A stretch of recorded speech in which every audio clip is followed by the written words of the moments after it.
US President Donald Trump and First Lady Melania on Monday paid tribute to Mahatma Gandhi at Sabarmati Ashram, which was home to Gandhiji between 1917 and 1930 during the freedom struggle. Prime Minister Narendra Modi, who reached the ashram a few minutes earlier, showed Mr. and Mrs. Trump Hriday Kunj, a room inside where Gandhiji and his wife Kasturba lived. Mr. Modi explained the importance of this place in India's freedom struggle. During the visit, the Trumps also tried their hands at the khadi spinning wheel, also known as charka. Before leaving, Mr. Trump wrote a message in the visitors' book of the ashram. To my great friend Prime Minister Modi, thank you for this wonderful visit, wrote Mr. Trump and signed the message. Mr. Modi also presented 3 wise monkeys, a larger version of one belonging to Mahatma Gandhi, as a memento to the US President. Mr. Trump and Mr. Modi then resumed their roadshow till Motera Stadium. Ashram trustee Kartikeya Sarabhai, who welcomed the Trumps with a khadi stole, told reporters later that the Trumps told him how much they enjoyed their visit to the ashram. They said the place gave them a sense of peace. They said they understood the symbolism of this place. The central government gifted them a statue of Gandhiji's 3 monkeys, conveying the message of speak no evil, see no evil, hear no evil, Mr. Sarabhai said. He said the Ashram Trust gifted the Trumps a special edition of Gandhiji's autobiography, a pencil drawing of Gandhiji and a charka. At Motera, Mr. Trump said, as we continue to build our defense cooperation, the US looks forward to providing India with some of the best and most feared military equipment on the planet. We make the greatest weapons ever made. We make the best and we are dealing now with India. Mr. Trump also said that Mr. Modi is a tough negotiator. We will seal defense deals worth $3 billion on Tuesday, said Mr. Trump on growing India-US defense ties.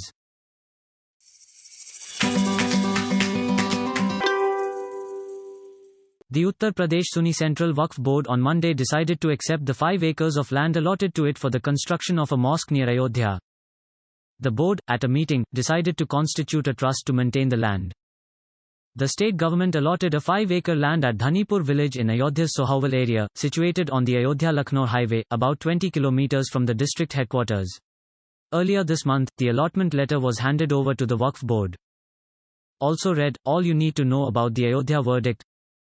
It was decided to construct a mosque, a center showcasing Indo-Islamic culture of several centuries, a center for research and study of Indo-Islamic culture, a charitable hospital, a public library and other public utilities at the site, said Zufar Farooqi, chairperson of the board.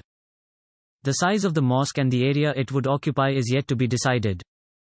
In a historic verdict in November last, the Supreme Court ruled in favor of the construction of a temple in the disputed site where the Babri Masjid once stood. It also ruled that an alternative 5-acre plot must be found for a mosque within Ayodhya.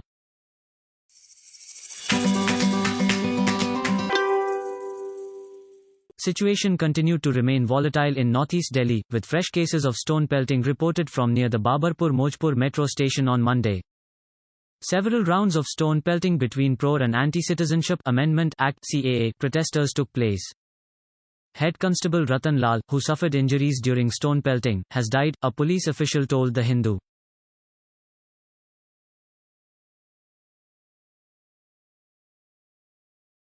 Violence during the clash. Photo credit, Sandeep Saxena.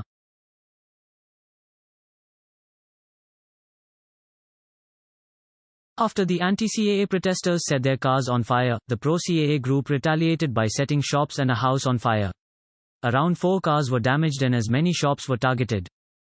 Police fired tear gas shells to disperse the protesters. A few policemen also attempted to pacify the groups. But the clashes were happening in several pockets due to which police force was taking time to reach the spots. Besides Maujpur and Jafrabad, which are less than 2 kilometers apart, clashes also broke out at Bhajanpura, which is also near the two areas, according to reports. Also read,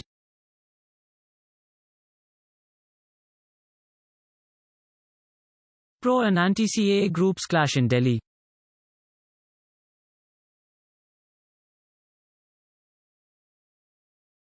Pro- and anti-CAA groups clash in Delhi. The Delhi Metro also closed entry and exit at Jafrabad and Maujpur Babarpur stations as an uneasy calm prevailed in the area. On Sunday, a clash broke out in the area between the two groups around 1 kilometer from the Jaffarabad metro station, where one side of the carriageway had been blocked by anti-CAA protesters since morning.